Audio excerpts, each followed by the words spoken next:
Hello मित्रांनो, welcome to study revolution. आज आपण 23 जुलै 2021चा द हिंदू बघतोय आणि तोही आपल्या मातृभाषेतून म्हणजे मराठीतून. पहिल्यांदा आपल्या लेक्चरचं स्वरूप सांगतो.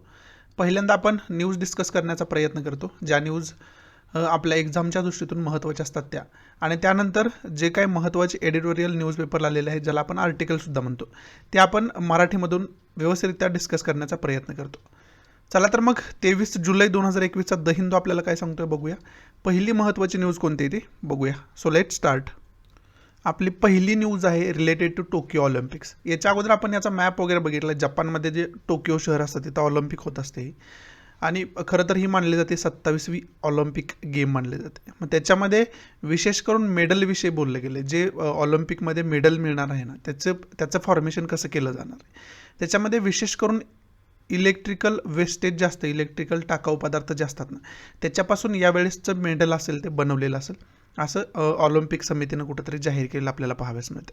मग त्याच्यामध्ये त्याचं विस्तारीकरण सांगताना त्यांनी हे सांगितले की 329 स्पोर्टिंग इव्हेंट असतील, त्यानंतर 42 वेन्यूज असतील, 33 डिसिप्लिन्स असतील, वेगवेगळे डिसिप्लिन्सशी रिलेटेड.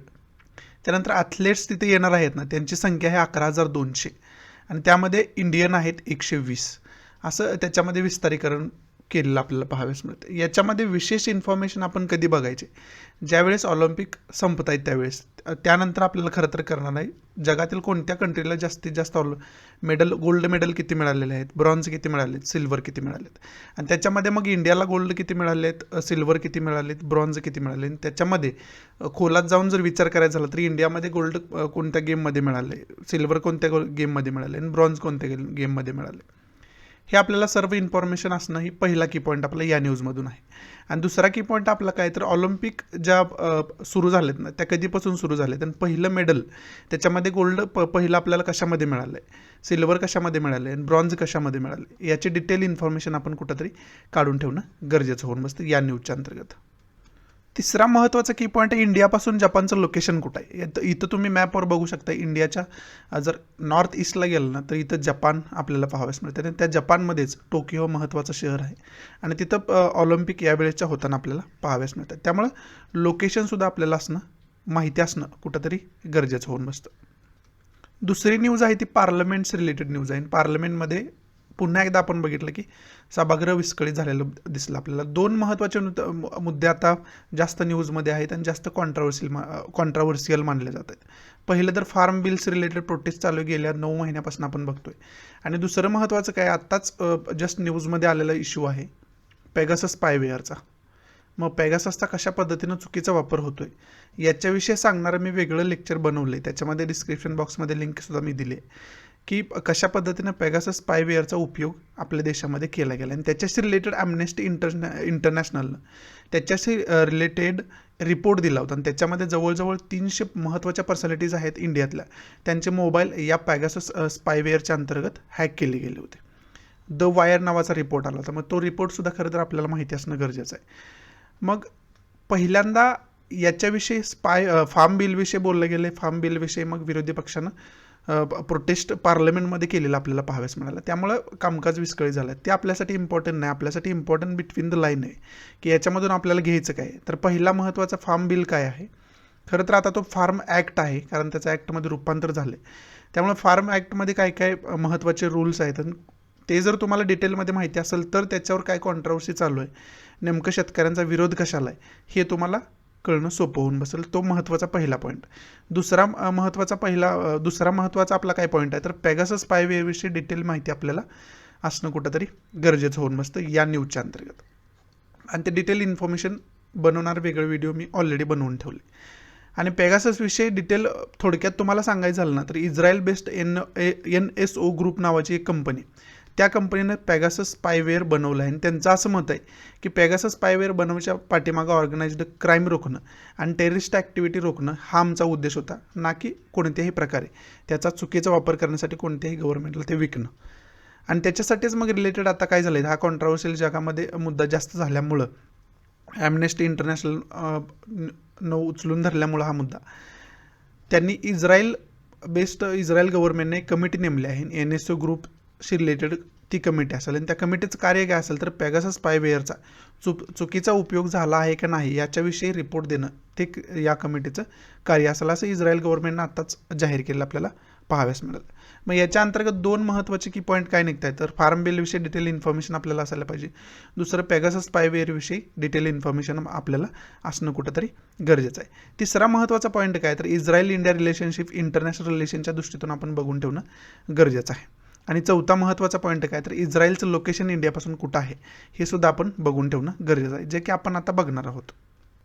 या मॅपवरती आपण बघू शकतो इंडियाकडून वेस्ट साईडला जर गेला आपण, विशेष करून अरेबियन कंट्रीज आहेत त्याच्या शेजारी जर बघितलं ना तर इथे इस्रायल पाहाव्यास मिळतं आपल्याला. आणि जर झूम करून बघितलं तर इस्रायल पाहाव्यास मिळतं आणि त्याच्या शेजारच्या महत्त्वाचं काही ठिकाणं आहेत त्याच्यामध्ये इजिप्त आहे, जॉर्डन आहे. अशा प्रकारच्या ज्या महत्त्वाच्या कंट्रीज आहेत ना त्याच्यासाठी सुद्धा इस्रायलचं लोकेशन झूम करून बघणं आपल्यासाठी महत्त्वाचं होऊन बसतं. त्याच्यामध्ये सुएज कॅनल जर हिस्ट्री सुएज कॅनलची बघितली तर त्याची सुद्धा कुठंतरी हिस्ट्री महत्त्वाची असलेली आपल्याला पाहाव्यास मिळते. समजते ना. याच इस्रायल बेस्ड NSO ग्रुप नावाच्या कंपनीनं हे सॉफ्टवेअर जे पॅगासस सॉफ्टवेअर आहे ना ते बनवलेलं आपल्याला पाहाव्यास मिळते. आणि इस्रायल आणखी एका कारणामुळं न्यूजमध्ये जास्त असतो ते कारण कोणतं आहे तर इस्रायल पॅलेस्टाईन कॉन्फ्लिक्ट. आणि या कॉन्फ्लिक्टवरती मी वेगळं लेक्चर बनवलं आहे ऑलरेडी, त्याची डिस्क्रिप्शन बॉक्समध्ये लिंक दिली आहे. कारण याच्यामुळे सुद्धा जास्त न्यूजमध्ये असतं. आत्ताच आपण बघितलं की 11 दिवसाचं त्यांच्यामध्ये युद्ध झालेलं आपल्याला पाहावयास मिळालं इस्रायल पॅलेस्टाईनमुळे. इस्रायल म्हणते की इस्रायली जी लोक आहेत ना ज्यांनी गव्हर्नमेंट स्थापन केलेलं आहे इस्रायल म्हणून आपण ज्याला ओळखतो ती खरं तर ज्यूइश वंशाची आहेत. आणि त्यांचं मत आहे की ही टोटल भूमी जी आहे ती आमच्या मालकीची आहे. आणि पॅलेस्टाईन जे लोक आहेत त्यांचं असं मत आहे की ही भूमी आमच्या मालकीची आहे. अशा प्रकारचे त्यांच्यामध्ये वाद आहे. मग ते हिस्ट्री वगैरे त्याची बघणं इम्पॉर्टंट होतं. त्याच्यासाठी मी वेगळे त्याचं लेक्चर बनवले, ते तुम्ही बघू शकता जर त्याची डिटेल इन्फॉर्मेशन आपल्याला काढायचं झालं तर. नसेल तर तुमच्या पद्धतीनं जसं तुम्हाला इन्फॉर्मेशन माहिती आहे त्या पद्धतीने इंटरनेटवरून तुम्ही त्याची इन्फॉर्मेशन काढून त्याची एक वेगळी नोट्स बनवून ठेवणं गरजेचं आहे. कारण याच्यावरती वारंवार क्वेश्चन याच्या बेसिक एरियाज जे आहेत याच्या शेजारचे महत्त्वाचा सी कोणता आहे वगैरे वगैरे त्याच्यावरती क्वेश्चन विचारले जातात. कारण का तर हे जास्त कॉन्ट्रोवर्शियल मुद्दा वारंवार असतो इस्रायल पॅलेस्टाईनच्या कॉन्फ्लिक्टमुळं. पुढची न्यूज आहे ती दैनिक भास्कर जे वृत्तपत्र आहे ना त्याच्याशी रिलेटेड न्यूज आहे. याच्या वेगवेगळ्या ऑफिसवरती इन्कम टॅक्स डिपार्टमेंटच्या रेड पडलेल्या आपल्याला पाहाव्यास मिळाला. आणि त्याच्यामुळं मग आता गव्हर्नमेंटवरती डायरेक्ट निशाणा साधला जातो आहे की तुम्ही फ्रीडम ऑफ एक्सप्रेशनवरती गदा आणण्यासाठी अशा प्रकारचे कृत्य करतात असं याच्यामध्ये सांगितलं जातं. आणि त्याच्यामध्ये विशेष करून काय झालं होतं कोविड-19च्या दुसऱ्या लाटेमध्ये यांनी जास्त ॲग्रेसिव्हरित्या रिपोर्टिंग केलं होतं. आणि जे काय डेथ आहे किंवा कोविड अफेक्टेड पर्सन्स आहेत त्यांना सुविधा वगैरे हॉस्पिटलच्या मिळत नाहीत अशा प्रकारच्या न्यूजसुद्धा यांच्याकडून जास्त कव्हर केले गेले आहेत. म्हणून सुद्धा एक पॉलिटिकल रिव्हेंज म्हणून अशा प्रकारची कृत्य गव्हर्नमेंटकडून केली जातात अशी सुद्धा सरकारवरती टीका होताना आपल्याला पाहाव्यास मिळते. आता फ्रीडम ऑफ एक्सप्रेशनचा मुद्दा इथं आला आहे ना, मग fundamental right freedom of expression हा आपला फंडामेंटल राईट आहे. मग आर्टिकल 12 ते 35 आपण करून ठेवायला पाहिजे व्यवस्थितरित्या, जो मूलभूत अधिकार आपल्याला इंडियन कॉन्स्टिट्यूशनमध्ये सांगतं. मग ते 12 ते 35 आपल्याला डिटेलमध्ये माहिती पाहिजे. प्रत्येक आर्टिकलच्या अंतर्गत काय काय तरतुदी केलेल्या आहेत त्या. पुढची न्यूज आहे ती फार्मर्स प्रोटेस्ट जो चालू आहे त्याच्याविषयी खरं तर न्यूज आहे. आणि जे फार्मर्स आहेत त्यांनी जंतर मंतरवरती प्रोटेस्ट करण्याचा इथं प्रयत्न केला. आणि त्यांच्या खरं तर त्यांना विरोध करण्यासाठी म्हणा किंवा त्याच्यासाठी जे सिक्युरिटी गार्ड आहेत ते जवळजवळ मोठ्या प्रमाणात सिक्युरिटी गार्ड्स इथं डिप्लॉय केलेले पाहाव्यास मिळाले. आणि याचाच परिणाम आपल्याला मान्सून सेशनच्या आता सुरुवातीलाच आपल्याला पाहाव्यास मिळतो की पार्लमेंटमध्ये सुद्धा विरोधी पक्षाकडून हा जो फार्म ॲक्टचा मुद्दा आहे तो मोठ्या प्रमाणात उचलून धरण्यात येतो. त्यामुळे सुद्धा मोठा गदारोळ आपल्याला पार्लमेंटमध्ये सुद्धा दिसतोय. ती सांगणारं खरं तर न्यूज आहे. मग याच्या अंतर्गत आपल्याला ऑलरेडी मी तुम्हाला सांगितलं की फार्म ॲक्ट डिटेलमध्ये अभ्यासून ठेवणं गरजेचं आहे. त्याच्यावरती डायरेक्ट क्वेश्चन फॉर्म होऊ शकतो. पुढची न्यूज आहे सुशील कुमार रिलेटेड न्यूज आहे. यांना हे खरं तर आता जेलमध्ये आहेत कारण एका खुनाच्या गुन्ह्याखाली यांना अरेस्ट करण्यात आले दिल्ली पोलिसांकडून. परंतु आता टोकियो ऑलिम्पिक सुरू आहेत आणि यांनी सुद्धा ऑलिम्पिक मेडल इंडियासाठी आणलं होतं रेसलिंग या क्षेत्रामध्ये, कुस्ती या क्षेत्रामध्ये. त्यामुळे आता टोकियो ऑलिम्पिक सुरू झाले त्यामुळे यांना ते टोकियो ऑलिम्पिक बघण्यासाठी TV बघणे हे अलाउड केले जेलमध्ये. ती सांगणारी खरं तर न्यूज आहे. आणि विशेष म्हणजे टोकियो ऑलिम्पिक्स रिलेटेड ही न्यूज असल्यामुळे जे काय त्याच्याविषयी इन्फॉर्मेशन बघायची मी फ्रंट पेजला ऑलरेडी तुम्हाला सांगून ठेवलेली. पुढची न्यूज आहे ते दिल्ली गव्हर्नमेंटशी रिलेटेड आहे. चीफ मिनिस्टर अरविंद केजरीवाल यांनी एका प्रेस कॉन्फरन्समध्ये याच्या अगोदर हे सांगितलं होतं की कोविड-19मुळं ज्यांना घराचं रेंट देणं होत नाही, अशी पुअर सेक्शन जो आहे ते टोटल त्यांचं जे ड्यूज आहे, देणं आहे, ते गव्हर्नमेंट पेड करेल असं त्यांनी सांगितलं होतं. मग त्याच्याशी रिलेटेड सुप्रीम कोर्टानं दिल्ली हायकोर्टानं त्यांना सुनावले की आता तुम्ही जे प्रॉमिस प्रेस कॉन्फरन्स घेऊन केले ते आता कुठं तर फुलफिल करणं गरजेचं आहे. उगाच प्रॉमिस करणं कुठेतरी जनतेला फसवण्यासारखं असं इनडायरेक्टली दिल्ली हायकोर्टाला सांगायचं असलेलं आपल्याला या जजमेंटमधून पाहाव्यास मिळते. आता याच्यामधून आपण बिटवीन द लाईन काय घेऊ शकतोय, तर एक तर फर्स्ट आपल्याला दिल्लीचं लोकेशन वगैरे इंडियाच्या मॅपवरती व्यवस्थित त्या लोकेट करून ठेवणं गरजेचं आहे, पहिला पॉईंट. दुसरा पॉईंट काय तर इथं हायकोर्टाचा उल्लेख आला आहे, त्यामुळे याच्यातून आपण घ्यायचं झालं तर आपल्या न्यायव्यवस्थेची रचना कशा पद्धतीनं आहे. पहिल्यांदा सुप्रीम कोर्ट आहे, त्यानंतर हायकोर्ट आहे, त्यानंतर त्या लोअर कोर्ट वेगवेगळ्या डिस्ट्रिक्ट्स मध्ये असतात. त्याची जी रचना आहे एक न्यायव्यवस्थेत आपल्या, ती रचना आपल्याला बघून ठेवणं कुठंतरी गरजेचं होऊन बसतं या न्यूजच्या अंतर्गत.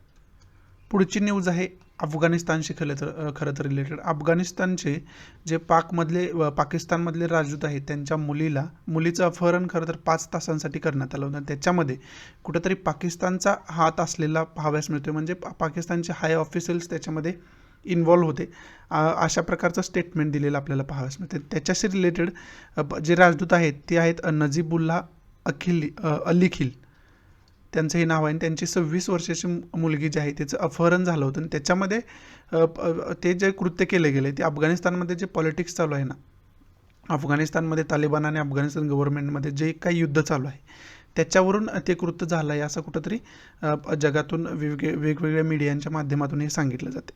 त्याचबरोबर त्याच्यावरती ना मिनिस्टर ऑफ एक्सटर्नल अफेअर्स जे स्पोक्सपर्सन आहेत त्यांनी हे स्टेटमेंट दिलं आहे त्याच्यावरती.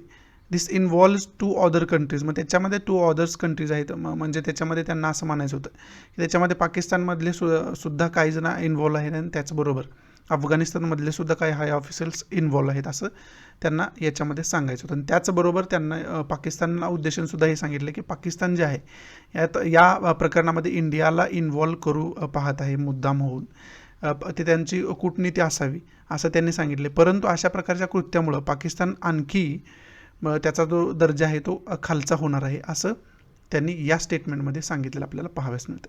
मग याच्यावरून आपल्याला महत्त्वाचा पॉईंट काय बघायचा आहे तर इंडिया पाकिस्तान रिलेशनशिप बघून ठेवायचं आणि त्याचबरोबर अफगाणिस्तान इंडिया रिलेशनशिप इंटरनॅशनल रिलेशनच्या दृष्टीतून महत्त्वाचं होऊन बसतं. हा पहिला पॉईंट.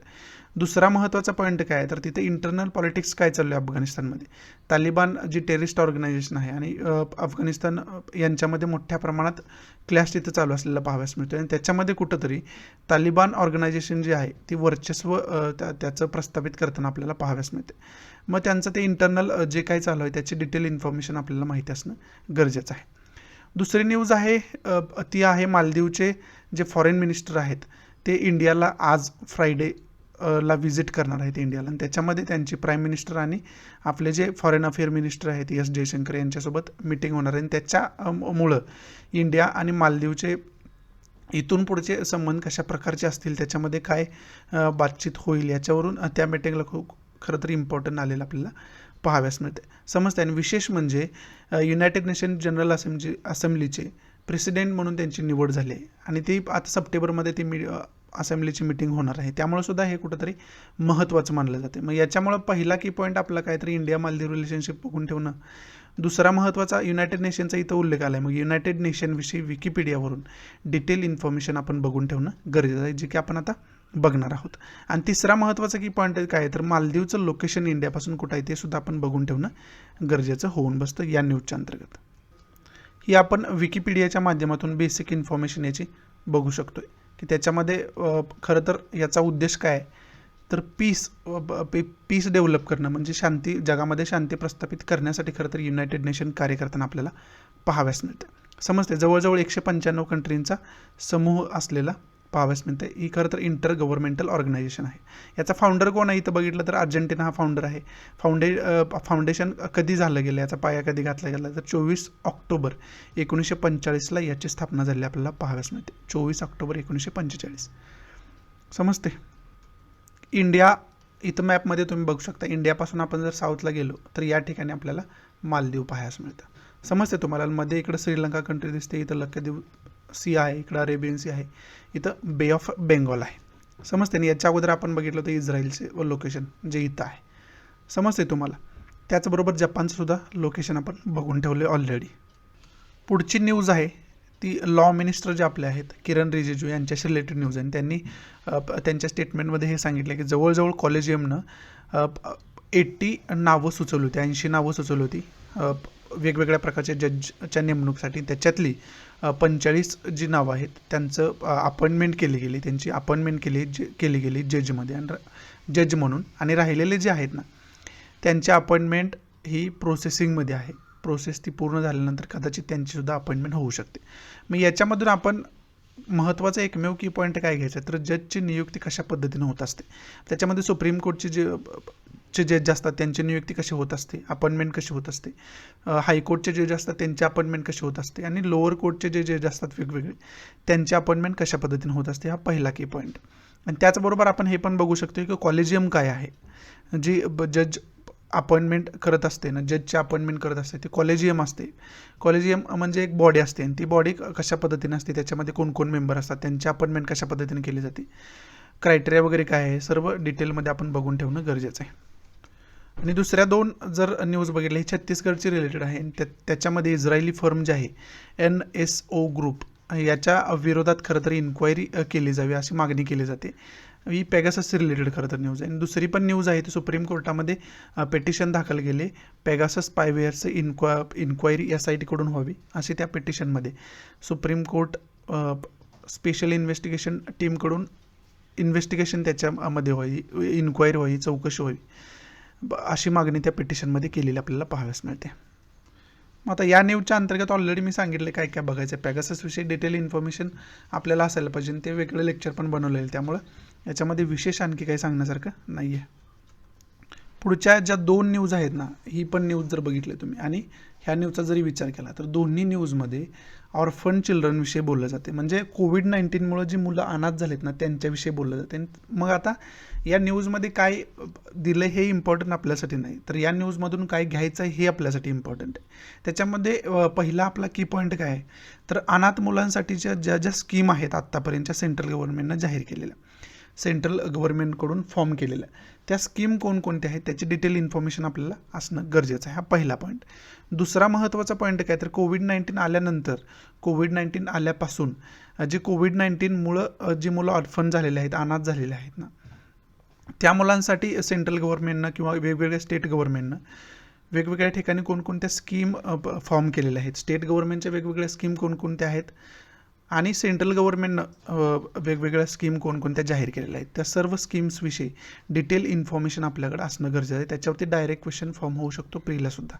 त्यामुळं पुढची न्यूज आहे ती UPSCशी रिलेटेड न्यूज आहे. UPSCचे जे आता कोविड-19मुळे जे लास्ट अटेम्प्टर होते त्यांचा लास्ट अटेम्प्ट होता, परंतु कोविड-19मुळे तो अटेम्प्ट ते देऊ शकले नाही. त्यांनी मग आता सुप्रीम कोर्टामध्ये पिटिशन दाखल केली होती आणि सुप्रीम कोर्टाने त्याच्यावरती हे सांगितले की आम्ही गव्हर्नमेंटच्या कोणत्याही निर्णयामध्ये इंटरफेअर करू शकत नाही जोपर्यंत तो निर्णय चुकीचा होत नाही तोपर्यंत, परंतु तुमच्या भावना आम्ही समजू शकतो अशा प्रकारचं जजमेंट सुप्रीम कोर्टानं दिलेलं आपल्याला पाहाव्यास मिळते. त्यामुळे आता गव्हर्नमेंट त्याच्यावरती काय निर्णय घेईल भविष्यात हे खरं तर बघण्यासारखं झालेलं आहे.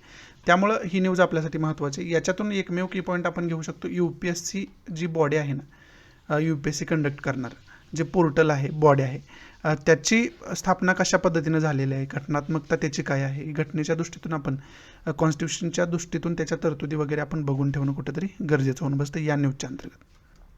पुढची न्यूज आहे इस्रायलशी रिलेटेड. आत्ताच आपण फ्रंट पेजलाच बघितलं होतं की इस्रायलनं जे NSO ग्रुपवरती आरोप होत आहेत जगामधून, विशेष करून पेगासस स्पायवेअर त्यांनी डेव्हलप केले ना, त्याच्यावरून त्यांच्यावरती मोठ्या प्रमाणात आरोप होत आहेत. त्यामुळे इस्रायलनं आता एक कमिटी अपॉइंट केली आणि त्या कमिटीचं कार्य असेल की NSO ग्रुपचं इन्व्हेस्टिगेशन करणं आणि त्या पेगासस स्पायवेअरचं इन्व्हेस्टिगेशन करणं की त्याचा यूज कशासाठी केला गेला आणि कोणकोणत्या गव्हर्नमेंटला ते आत्तापर्यंत दिलं गेलं आणि त्यांचे क्लायंट कोणकोणते आहेत अशा प्रकारचे इन्फॉर्मेशन काढणं इस्रायलनं नेमलेल्या त्या कमिटीचं कार्य असेल असं आपल्याला पाहाव्यास मिळतं. मग आता पेगासस स्पायवेअर न्यूजमध्ये आहे ते तर आपल्याला बघायचं आहे. त्याचबरोबर इस्रायल इंडिया रिलेशनशिप काय बघायचं आहे. थर्ड महत्त्वाचा पॉईंट आहे इस्रायलचं लोकेशन आपण बघायचं. ते ऑलरेडी आपण बघून ठेवलेलं आहे इस्रायलचं लोकेशन. त्यामुळे एवढी इन्फॉर्मेशन खरं तर आपल्याला डिटेलमध्ये असणं गरजेचं होऊन बसतं. आणि पेगासस स्पायवेअर जास्त न्यूजमध्ये जास्त कॉन्ट्रोवर्शियल मुद्दा ठरतो. त्यामुळे पेगाससविषयी डिटेल इन्फॉर्मेशन तुम्हाला असणं गरजेचं आहे. त्याच्यासाठीच मी ऑलरेडी लेक्चर बनवून ठेवले पेगाससविषयी. त्यामुळं हे जास्त कॉन्ट्रोवर्शियल मुद्दा आहे. त्यामुळे डिटेल त्याची इन्फॉर्मेशन आपल्याला असायला पाहिजे. त्याचबरोबर याच्या पुढं जाऊन विचार करायचा झाला तर सायबर सिक्युरिटी रिलेटेड आपण कोणकोणते ॲक्ट आतापर्यंत बनवलेले आहेत, त्याच्याशी कायदेशीर तरतुदी आपल्या कंट्रीमध्ये कोणकोणत्या आहेत सायबर सिक्युरिटी रिलेटेड, त्या तरतुदी सर्व आपल्याला माहिती पाहिजे. त्याच्याशी रिलेटेड सर्व आपल्याला इन्फॉर्मेशन पाहिजे. त्याचबरोबर टेलिग्राफ ॲक्ट जास्त न्यूजमध्ये होता. कारण का तर या पेगासस स्पायवेअरमुळंच इंडियन टेलिग्राफ ॲक्ट जो आहे, कालच आपण एडिटोरियल बघत असताना बघितलं टेलिग्राफ ॲक्ट तिथं आला होता न्यूजमध्ये जास्त. मग टेलिग्राफ ॲक्ट जो आहे त्याच्याविषयी डिटेल इन्फॉर्मेशन असायला पाहिजे. त्याचबरोबर इन्फॉर्मेशन टेक्नॉलॉजी ॲक्ट आहे 2021चे जे नवीन रूल आहेत त्याच्याविषयी सुद्धा डिटेल इन्फॉर्मेशन आपल्याला असायला पाहिजे. जे 2021 IT ॲक्ट आलं आहे ना, त्याच्यावरती वेगळं लेक्चर ऑलरेडी मी बनवून ठेवले, कारण हा सुद्धा जास्त कॉन्ट्रोवर्शियल मुद्दा होता. त्यामुळे तो सुद्धा डिटेलमध्ये आपण अभ्यासणं कुठेतरी गरजेचं होऊन बसतं या न्यूजच्या अंतर्गत. पुढची न्यूज जी आहे ती मादागास्करशी रिलेटेड आहे. मादागास्करचे जे प्रेसिडेंट आहेत अँड्रे रेजोलिना यांची हत्या करायचा प्लॅन होता, परंतु तो अगोदरच ते जे मारेकरी आहेत ते पकडले गेले. त्यामुळे त्यांचा तो प्लॅन जो आहे तो फेल झालेला आहे. अशी जे मादागास्कर ऑफिशियल्स आहेत त्यांनी न्यूज दिलेला आता आपल्याला पाहाव्यास मिळते. मग याच्या दृष्टीतून आपल्याला मादागास्करचं लोकेशन वगैरे आपल्याला बघून ठेवणं गरजेचं आहे. त्याचबरोबर इंटरनॅशनल रिलेशनच्या दृष्टीतून मादागास्कर इंडिया रिलेशनशिप काय आहे, आपल्यामध्ये काय ट्रिटी वगैरे झालेली आहे, ते सर्व डिटेल इन्फॉर्मेशन आपल्याला बघून ठेवणं गरजेचं आहे. मग आता लोकेशन बघू मादागास्करचं कुठं आहे इंडियापासून. हा इंडियाचा मॅप आहे. जर आपण झूम करून बघितलं तर तुमच्या लक्षात येईल की मादागास्करचं लोकेशन कुठं आहे ते. इथं आपण मादागास्कर बघू शकतो. हे मादागास्करचं लोकेशन आहे. लहान लहान शेजारची बेटे जर बघायची झाली आपल्याला तर इथं कोमोरोस दिसतंय, मेयॉर्टी बेट दिसतंय इथं, त्यानंतर युनियन दिसतंय, त्यानंतर मॉरिशियस इथं आहे. ही महत्त्वाची बेट आहे त्याच्या शेजारची जर बघायची झाली तर आपल्याला. आणि विशेष करून कोणत्या कॉन्टिनेंटच्या जवळ आहे तर आफ्रिका कॉन्टिनेंटच्या जवळ असलेलं आपल्याला पाहावयास मिळते. आणि इंडियाकडून जर याचं लोकेशन बघितलं तर साऊथला, इंडियाच्या साऊथला दक्षिणेला याचं लोकेशन आपल्याला असलेलं पाहावयास मिळते, विशेष करून इंडियन ओशनमध्ये. समजते, एवढं लोकेशन खरं तर आपल्याला माहिती असणं गरजेचं आहे. पुढची पहिली न्यूज आहे ती चायनाशी रिलेटेड आहे. आणि वर्ल्ड हेल्थ ऑर्गनायझेशनचा जो प्लॅन आहे की कोविड-19चं ओरिजिन कुठून झालं त्याच्याशी रिलेटेड तो प्लॅन करण्यासाठी वर्ल्ड हेल्थ ऑर्गनायझेशन म्हणजे त्या प्लॅनचा भाग म्हणून वर्ल्ड हेल्थ ऑर्गनायझेशन काय केलं होतं तर चायनामधली जी वुहान लॅब आहे, समजलं जाते की तिथून कोरोना व्हायरसची कुठं तर सुरुवात झाली.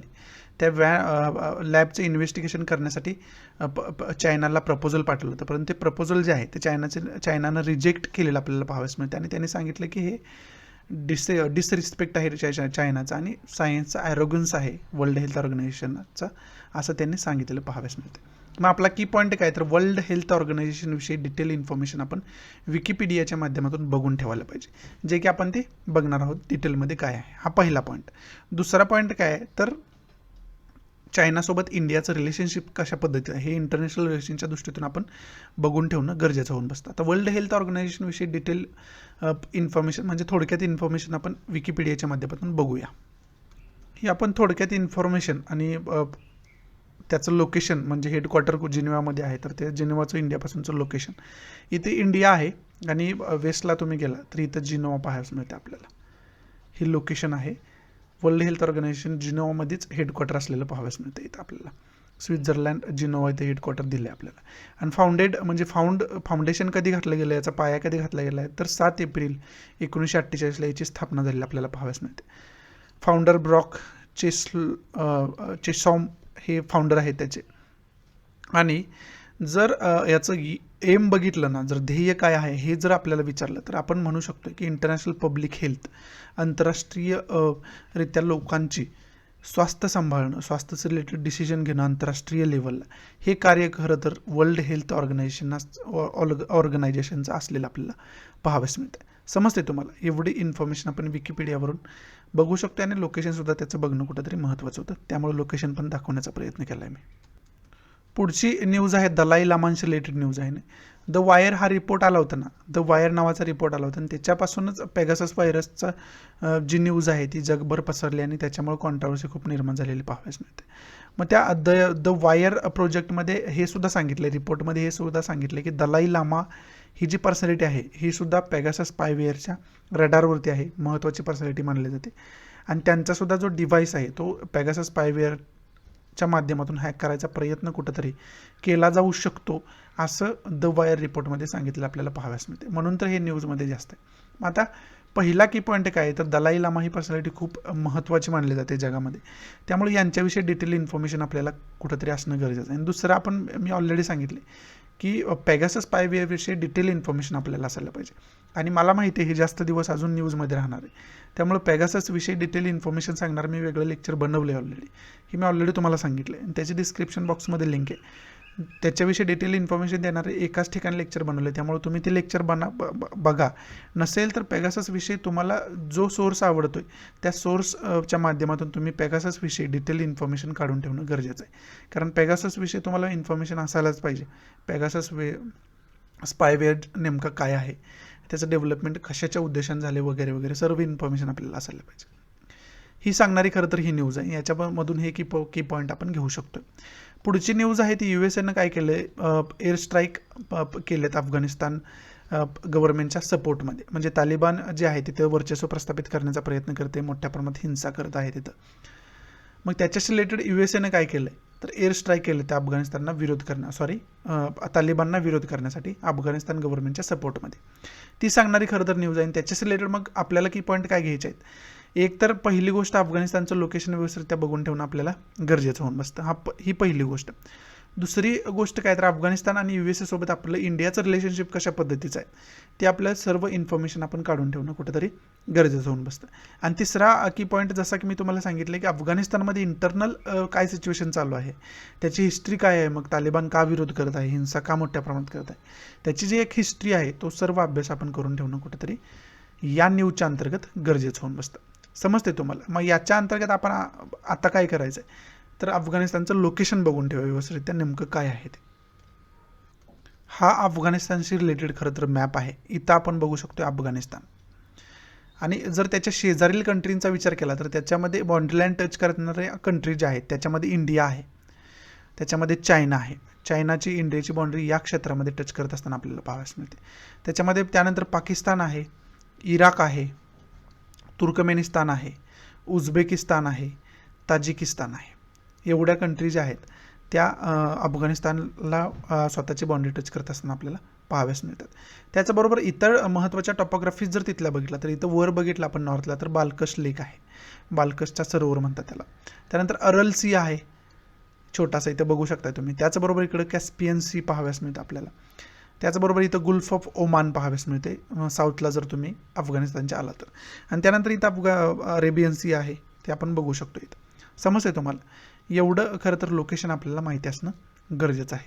आणि त्याचबरोबर आपल्याला काय बघायचं तर अफगाणिस्तानमध्ये इंटरनल पॉलिटिक्स त्यांचं काय चालू आहे हे डिटेलमध्ये तुम्हाला माहिती पाहिजे. कारण तालिबान का विरोध करत आहे नेमका त्याचा इतिहास तुम्हाला माहिती असल्याशिवाय करंट सिच्युएशनचं कारण काय आहे हे तुम्हाला कळणार नाही. त्याच्यामुळं ती डिटेल इन्फॉर्मेशन कुठंतरी तुम्ही काढून ठेवणं या न्यूजच्या अंतर्गत गरजेचं होऊन बसतं. पुढची न्यूज आहे ती डिजिटल करन्सीशी रिलेटेड खरं तर न्यूज आहे. RBI काय म्हटली आता, RBIच्या रिलेटेड सूत्रांनी आता सांगितलं की RBI स्वतःची म्हणजे आपली स्वतःची डिजिटल करन्सी डेव्हलप करू पाहत आहेत, जी CBDC ज्याला आपण सेंट्रल बँक डिजिटल करन्सी असं म्हणतो, म्हणून त्याला ओळखलं जाईल. समजते? आता डिजिटल करन्सी म्हणजे काय आपल्याला पहिल्यांदा माहिती पाहिजे. भविष्यामध्ये आपली स्वतःची सुद्धा डिजिटल करन्सी येऊ शकते असं कुठंतरी RBIनं सुचवलेलं आता पाहाव्यास मिळते. विशेष करून RBIचे जे महत्त्वाचे मेंबर्स आहेत त्यांनी, रिझर्व्ह बँक ऑफ इंडिया. मग याच्यामध्ये की पॉईंट आपल्याला काय काय बघायचे तर पहिला बघायचा आहे डिजिटल करन्सी काय आहे. डिजिटल करन्सीविषयी डिटेल इन्फॉर्मेशन आपल्याला असणं कुठंतरी गरजेचं आहे, हा पहिला पॉईंट. दुसरा महत्त्वाचा काय पॉईंट आहे तर रिझर्व्ह बँक ऑफ इंडियाविषयी डिटेल इन्फॉर्मेशन आपल्याला असायला पाहिजे. कधी स्थापना झाली वगैरे वगैरे सर्व आपल्याला माहिती पाहिजे. त्याचबरोबर गव्हर्नर कोण आहेत, कितवे गव्हर्नर आहेत, हे सर्व माहिती पाहिजे आपल्याला. बरोबर आहे. हा दुसरा पहिला आणि दुसरा महत्त्वाचा की पॉईंट आहे याच्यातून. आता डिजिटल करन्सी म्हणजे थोडक्यात तुम्हाला सांगतो, आत्ताची आपली करन्सी काय, रुपया किंवा नोट, डॉलर किंवा नोटमध्ये आपण पैसे देऊ शकतो आणि माल खरेदी करू शकतो. परंतु जी ही डिजिटल करन्सी आहे ना, त्याचं कोणतंही प्रॅक्टिकल अस्तित्व नसतं. म्हणजे तुम्ही त्याला फक्त डिजिटली सांगू शकताय. जसं की तुमचं शेअर असतात शेअर मार्केटमध्ये तुमचं डीमॅट अकाउंटवरती शेअर असतात, कोणतेही अस्तित्व त्याचं तुम्ही शेअरचं डिजिटलीच फक्त अस्तित्व दाखवू शकताय, तुम्ही असं प्रॅक्टिकल त्याचं अस्तित्व दाखवू शकत नाही. तशाच प्रकारची डिजिटल करन्सीसुद्धा असते, ती फक्त अकाउंटवरती. समजा माझ्याकडं ही बिटकॉईनचं चित्र दाखवलं आपल्याला, बिटकॉईन ही एक डिजिटल करन्सी. समजा माझ्याकडे 10 बिटकॉईन्स आहेत, तर मी तुम्हाला जसं आपली करन्सी 10ची नोट तुम्हाला दाखवू शकतो हातात घेऊन, तसं हे बिटकॉईन्स असतील किंवा डिजिटल कोणतीही करन्सी असेल ते हातात घेऊन नाही दाखवू शकत. परंतु डिजिटली मी दाखवू शकतो की माझ्याकडे एवढं बिटकॉईन आहेत किंवा एवढी डिजिटल करन्सीमध्ये अमाऊंट आहे. समजते तुम्हाला. आणि याच्याविषयी खरं तर तुम्हाला डिटेल इन्फॉर्मेशन डिजिटल करन्सीविषयी असायला पाहिजे. ती जास्त कधी न्यूजमध्ये असते ना. आता मग RBI अशा प्रकारचा प्लॅन करत आहे ना, मग ती पुन्हा जास्त न्यूजमध्ये येऊ शकते. त्यामुळे डिजिटल करन्सीविषयी डिटेल इन्फॉर्मेशन आपल्याला असायला पाहिजे. नेमकं डिजिटल करन्सी काय आहे, जगामध्ये मग कोणकोणत्या महत्त्वाच्या डिजिटल करन्सीज अवेलेबल आहेत, त्याच्यामध्ये एक बिटकॉईनसुद्धा आहे. मग या महत्त्वाच्या डिजिटल करन्सीज जगामध्ये कोणकोणत्या महत्त्वाच्या अवेलेबल आहे ते सर्व इन्फॉर्मेशन आपल्याला असायला पाहिजे. आणि त्याचबरोबर जसं की मी सांगितलं की RBI विषयी डिटेल इन्फॉर्मेशन आपल्याला असणं गरजेचं आहे. इथं आपण थोडक्यात माहिती त्याची बघू शकतो रिझर्व्ह बँक ऑफ इंडियाची. त्याच्यामध्ये फाउंडेड कधी झाली तर 1 एप्रिल 1935 रोजी याची स्थापना झालेली पाहावयास मिळते. त्याचबरोबर हेडक्वार्टर कुठं आहे, मुंबईमध्ये त्याचं हेडक्वार्टर आहे. सिटी मुंबई जी आहे आपली, तिथं त्याचं हेडक्वार्टर आहे. आणि त्याचबरोबर सबसिडरी सांगितले, त्या सबसिडरी बँका कोणकोणत्या आहेत, national institute of bank management आहे, त्यानंतर Indira Gandhi institute of development research आहे, इंडियन बँक आहे. ह्या ज्या बेसिक त्याच्या सबसिडरीज आहेत, म्हणजे पूरक संस्था त्याच्या आहेत. त्यानंतर भारतीय रिझर्व्ह बँक नोट मुद्रण प्रायव्हेट लिमिटेड आहे. त्यानंतर मॉनिटरी पॉलिसी कमिटी आहे. त्याच्या ज्या सबसिडरी संस्था आहेत. अवॉर्डविषयी बोलले गेले तर ओनरशिप मिनिस्टर ऑफ फायनान्सकडे असते, गव्हर्नमेंट ऑफ इंडियाकडे, आणि ही इंडियाची सेंट्रल बँक मानली जाते. समजते तुम्हाला. एवढी डिटेल इन्फॉर्मेशन खरं तर या संदर्भात आपल्याला असणं कुठेतरी गरजेचं आहे. इथं आपल्या न्यूज समाप्त होत आहेत. आता आपण बघूया की महत्त्वाचे आर्टिकल्स कोणकोणते आहेत ते डिस्कस करायला सुरुवात करूयात. आपलं जे पहिलं आर्टिकल आहे ना, ते एज्युकेशन पॉलिसीविषयी बोलणारं हे आर्टिकल आहे. आणि त्याच्यामध्ये विशेष करून NCERT विषयी बोललं जाते, national council of education research and training, याच्याविषयी बोललं जाते. यांनी जे 4 सूत्री कार्यक्रम प्रत्येक स्टेट गव्हर्नमेंटला दिलेला आहे एज्युकेशन पॉलिसीमध्ये, किंवा सर्व भारतीय एज्युकेशन पॉलिसीमध्ये महत्त्वाचे 4 सूत्री कार्यक्रम काय केलेले आहे. त्याच्यामध्ये स्कूल एज्युकेशन, पहिल्यांदा स्कूल एज्युकेशनवर भर दिला आहे. स्कूल एज्युकेशन कशा पद्धतीनं असावं. त्यानंतर अर्ली चाइल्डहूड केअर जे आहे, अर्ली चाइल्डहूड केअर जे आहे, लहान मुलांची काळजी घेणारं जे एज्युकेशन आहे त्याच्याविषयी बोललं जाते. आणि त्यानंतर टीचर्स एज्युकेशन, आणि त्याच्यानंतर सांगितले ॲडल्ट एज्युकेशन. बरोबर, असा 4 सूत्री कार्यक्रम यांनी दिलेला आपल्याला पाहाव्यास मिळतो. नॅशनल एज्युकेशन पॉलिसीला धरूनच हा कार्यक्रम कुठंतरी असलेला पाहाव्यास मिळतो आपल्याला. बरोबर आहे. आणि बाकी मग याच्यामध्ये निगेटिव्ह पॉईंट काय आहेत, पॉझिटिव्ह पॉईंट काय आहेत, हे सांगणारं आपल्याला या आर्टिकलमध्ये हे सांगायचा प्रयत्न केला आहे. ते आपल्यासाठी इम्पॉर्टंट नाही, परंतु हा 4 सूत्री कार्यक्रम खरं तर आपल्यासाठी इम्पॉर्टंट आहे. मग त्याच्यामध्ये पुन्हा एकदा काय आहे, 4 सूत्री कार्यक्रम बघायला झाला तर पहिला पॉईंट त्यांनी स्कूल एज्युकेशन दिले. स्कूल एज्युकेशन कशा पद्धतीनं असावं, मग त्याच्यामध्ये लूपहोल्स कशा पद्धतीचे आत्ता राहिलेले आहेत, आणि मग त्याच्यामध्ये आपल्याला सुधारणा कशा पद्धतीनं करायची आहे. मिड डे मील स्कीम असू दे त्याच्याच रिलेटेड, त्याच्यामध्ये आपल्याला त्यालासुद्धा विचार करून त्याचासुद्धा चालायला पाहिजे असं सुद्धा याच्यामध्ये सांगितलेलं आहे. त्यानंतर अर्ली चाइल्डहूड केअर, म्हणजे केअर करणारं आणि एज्युकेशन त्यांना देणारं. अर्ली चाइल्डहूड म्हणजे आपण ज्युनियर KG सिनियर KG विषयी लहान मुलांचं जे शाळेमध्ये प्रकार असतात ना, एज्युकेशन असतं ना त्याच्याविषयी खरं तर अर्ली चाइल्डहूड केअर अँड एज्युकेशनमध्ये त्याच्याविषयी पॉलिसी बोलली जाते, तशा प्रकारची पॉलिसी त्याच्यामध्ये बोलली जाते. त्यानंतर पुढं टीचर्स एज्युकेशन, जर मुलांना चांगल्या पद्धतीनं एज्युकेट करायचं असेल ना तर तिसरा महत्त्वाचा पॉईंट काय सांगितलं आहे, पहिल्यांदा टीचर्स एज्युकेट असायला पाहिजे. म्हणजे टीचर्स हे टीचिंग करण्यासाठी एज्युकेटेड असतात, त्यामुळे तर टीचर्स झालेले असतात ते, परंतु टीचिंग कसं करायचं त्याचे जे ट्रेनिंग प्रोग्राम असतात ना ते खरं तर राबवणं गरजेचं आहे आणि त्याच्याशी रिलेटेड मग टीचर्स एज्युकेशनमध्ये बोललं गेलेलं आहे. आणि त्यानंतर अडल्ट एज्युकेशन आहे, कॉलेज एज्युकेशन आहे, पोस्ट ग्रॅज्युएशनचं एज्युकेशन आहे, त्याच्याविषयी मग या पॉलिसीमध्ये बोललं गेलं. अशा प्रकारचा जो 4 सूत्री कार्यक्रम आहे ना तो NCERTनं सगळ्यांना दिलेला आपल्याला पाहाव्यास मिळतो. आणि याच्यामध्ये मग नॅशनल एज्युकेशन पॉलिसी जी आपली 2020ची आहे ना त्याच्यामध्ये मध्ये ज्या रिक्वायरमेंट्स दिलेल्या आहेत, रूल्स दिलेले आहेत ते सुद्धा फॉलो केलेले आहेत असं या आर्टिकलमध्ये सांगण्याचा प्रयत्न केला आहे. बरोबर आहे का? आणि त्याचबरोबर या आर्टिकलमध्ये काय सांगितलं की हे जे 4 सूत्री कार्यक्रम दिला आहे ते 4 सूत्र जे दिलेले आहेत ना NCERTनं ते सर्व आपल्याला सोबत घेऊन चालणं गरजेचं आहे.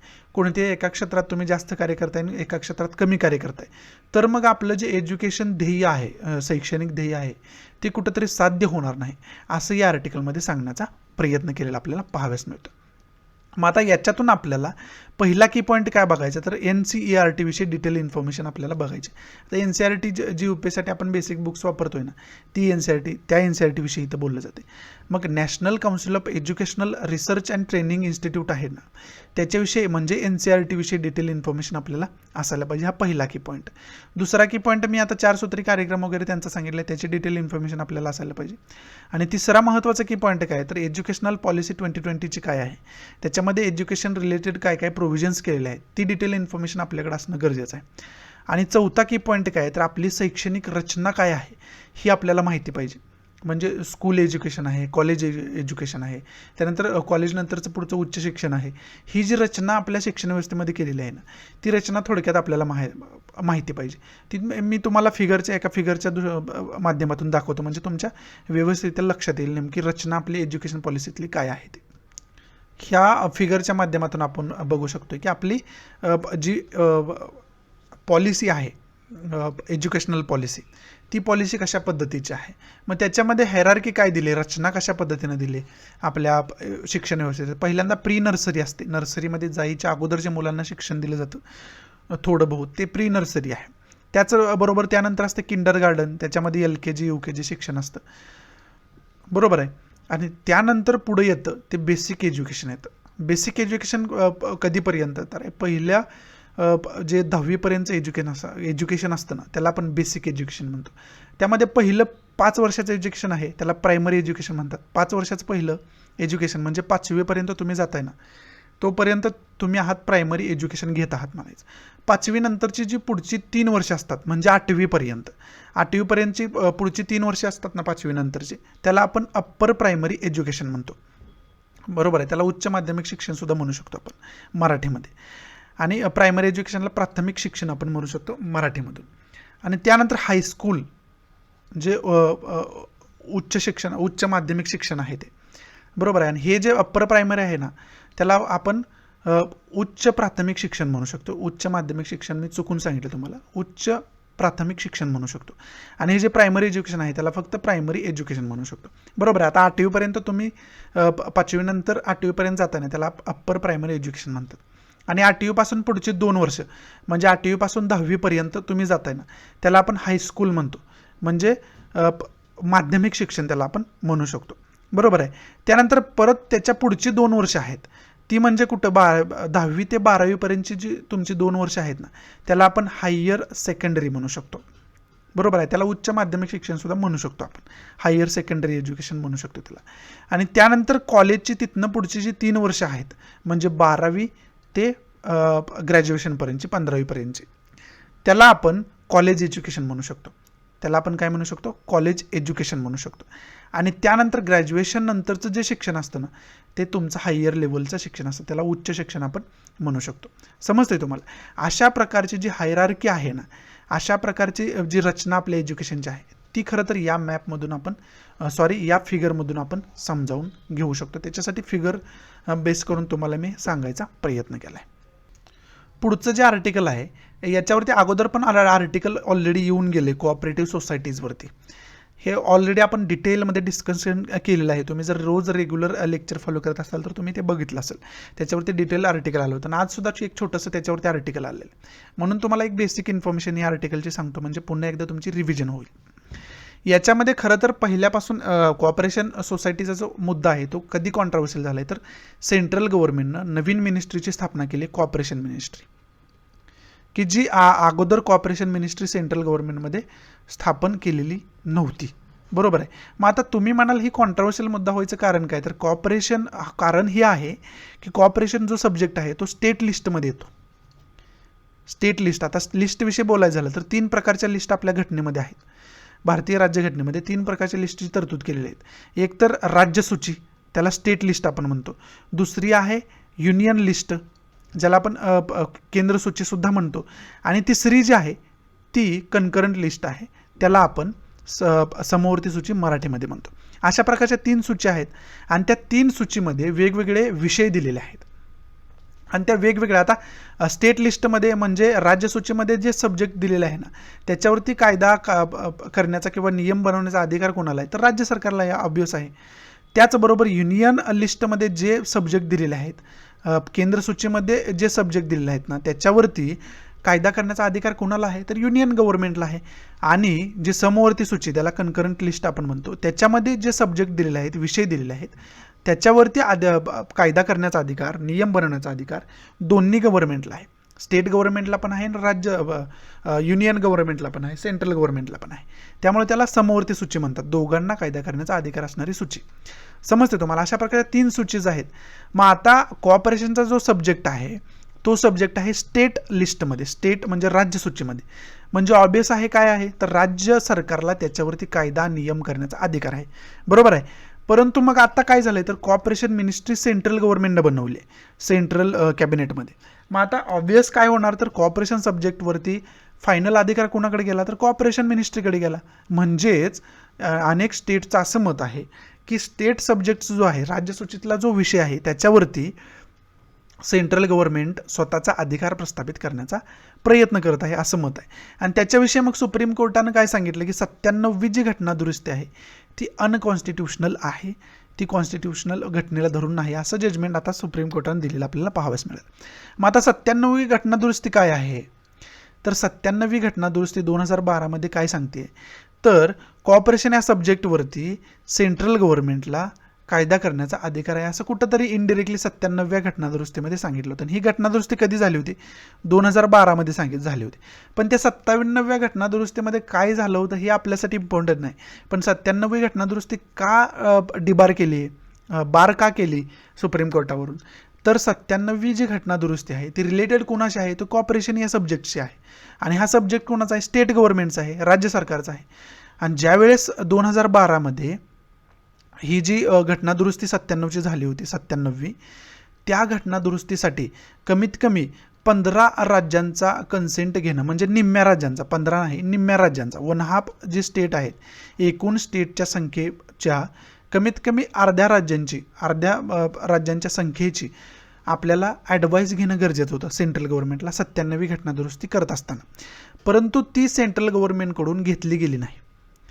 त्यामुळं ही जी 97वी घटना दुरुस्ती आहे सुप्रीम कोर्टानं अनकॉन्स्टिट्युशनल ठरवली, घटनाबाह्य ठरवलेली आपल्याला पाहाव्यास मिळेल.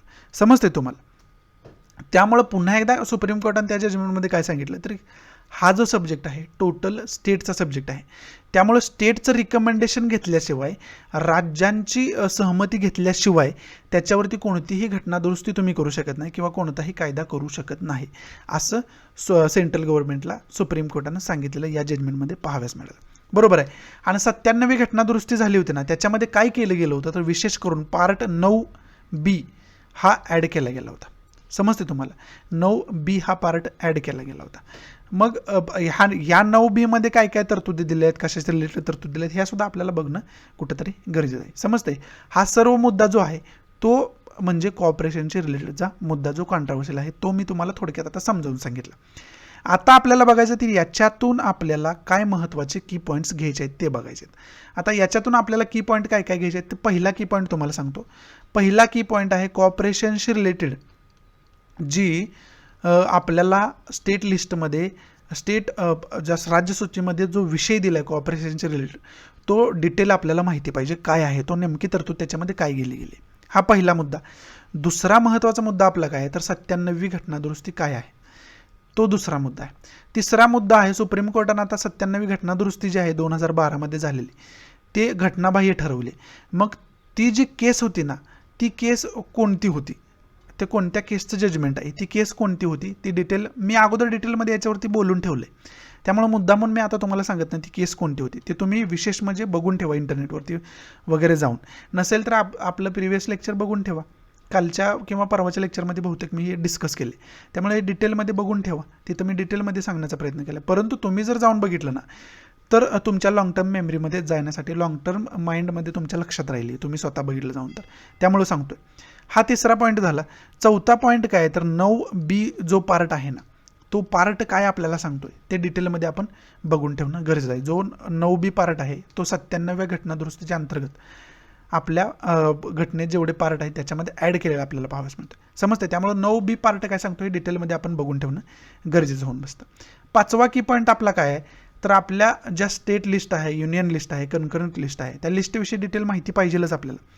त्याचबरोबर त्या प्रत्येक लिस्टमध्ये किती सब्जेक्ट आहेत आणि पास्टमध्ये किती होते आणि त्याच्यामध्ये किती ॲड केलेले आहेत ते सर्व आपल्याला माहिती पाहिजे. म्हणजे घटना निर्मितीच्या वेळेस 3 सूची होत्या, त्याच्यामध्ये कमी सब्जेक्ट होते किंवा जास्त सब्जेक्ट होते आणि त्याच्यामध्ये नंतर बदल केला गेला आहे. मग तो बदलसुद्धा तुम्हाला माहिती असणं गरजेचं आहे. म्हणजे घटना निर्मितीच्या वेळेस सब्जेक्ट स्टेट लिस्टमध्ये किती सब्जेक्ट होते आणि घटना आत्ता प्रेझेंटमध्ये स्टेट लिस्टमध्ये किती सब्जेक्ट आहेत, असं प्रत्येक लिस्टविषयी इन्फॉर्मेशन तुम्ही काढून ठेवणं कुठंतरी गरजेचं आहे. लक्ष्मीकांत तुम्ही वाचत असाल पॉलिटीसाठी, खरं तर तेच चांगलं बुक आहे पॉलिटी अभ्यासनासाठी, कॉन्स्टिट्यूशन अभ्यासनासाठी. त्याच्यामध्ये ही डिटेल इन्फॉर्मेशन तुम्हाला सापडते जर तुम्हाला अभ्यासाचे डिटेलमध्ये असेल तर. बरोबर आहे. एवढे की पॉईंट आपण बघू शकतो. समजते. आणि त्याचबरोबर 6वा की पॉईंट आपल्याला बघायचा आहे, पार्ट्स किती आहेत घटनेमध्ये, कलमं किती घटनेमध्ये, आपल्या आर्टिकल्स किती घटनेमध्ये आहेत, हे सर्व आपल्याला बघून ठेवणं गरजेचं आहे. समजते तुम्हाला. भाग किती आहेत, परिशिष्ट किती आहेत आणि कलमं आपल्या घटनेमध्ये किती आहेत, हे सर्व डिटेल इन्फॉर्मेशन आपण काढून ठेवणं या आर्टिकलच्या अंतर्गत खरं तर महत्त्वाचं ठरतं. आणि पुढचं जर आर्टिकल आपण बघायचं झालं ना तर हे टोटल चायनाशी बेस रिलेटेड आहे. विशेष करून कम्युनिस्ट पार्टी चायनाची आहे त्याच्याशी रिलेटेड आहे. ती कम्युनिस्ट पार्टी सत्तेमध्ये आली होती कशासाठी, गरिबांसाठी, कामगारांचं कल्याण करण्यासाठी. परंतु त्याच्यामध्ये कुठंतरी तेवढ्या प्रमाणात ती यशस्वी झाली नाही. त्यामुळे या आर्टिकलमध्ये सांगितले त्यांनी कामगारांच्या प्रश्नांकडे लक्ष देणं आता कुठंतरी गरजेचं आहे. त्यामुळे हे आपल्यासाठी खरं तर इम्पॉर्टंट नाही. याच्यामधून आपण एकच घेऊ शकतो, इंडिया चायना रिलेशनशिप काय आहे हे आपण बघून ठेवणं याच्या अंतर्गत गरजेचं होऊ शकतं, बिटवीन द लाईन काढायचंच झालं तर. आणि हे जे आहे in the search of gold, ऑलिम्पिकविषयी बोललं जाणारं हे आर्टिकल आहे. त्यामुळे आपल्यासाठी ते आत्ता इम्पॉर्टंट नाही. ज्यावेळेस ऑलिम्पिक होतील ना त्यावेळेस आपल्यासाठी ते खरं तर इम्पॉर्टंट नाही की ते आपल्याला मेडल त्याच्यामध्ये मिळाले आणि जगामध्ये कोणत्या कंट्रीने त्याच्यामध्ये जास्त बाजी मारली, म्हणजे जास्त गोल्ड मिळवलेत, जास्त सिल्वर मिळवलेत, जास्त ब्रॉन्झ मिळवलेत. बरोबर आहे. ते डिटेल इन्फॉर्मेशन ऑलिम्पिक झाल्यानंतरच आपल्याला बघता येईल. त्याच्यावरती नंतर कसा फॉर्म होईल याच्यावरती सुद्धा आपण एक डिस्कशन डिटेलमध्ये करूयात. समजते. इथं आपला आजचा द हिंदू समाप्त होतोय. आशा आहे की मी तुम्हाला चांगल्या पद्धतीनं आजचा द हिंदू 23 जुलै 2021चा द हिंदू समजावून सांगू शकलो असेल आपल्या मातृभाषेतून म्हणजे मराठीमधून. जर आवडत असेल तर प्लीज लाईक करा, नसेल तर डिसलाईक करा आणि डिसलाईक का केलं हे कमेंट बॉक्समध्ये नक्की सांगा, जेणेकरून तुमच्या इन्स्ट्रक्शननुसार त्याच्यामध्ये मी इम्प्रूव्हमेंट करू शकेन. सो या नोटवरती मी तुमची रजा घेतो. आणि हां, महत्त्वाची सूचना म्हणजे प्लीज जास्तीत जास्त आपल्या मराठी विद्यार्थ्यांना शेअर करा, जेणेकरून सर्वांना याचा फायदा होईल. सो या नोटवरती मी तुमच्या आजच्यापुरती रजा घेतो. भेटूया आपण उद्याच्या नवीन लेक्चरमध्ये. तोपर्यंत गुड बाय, टेक केअर, जय हिंद.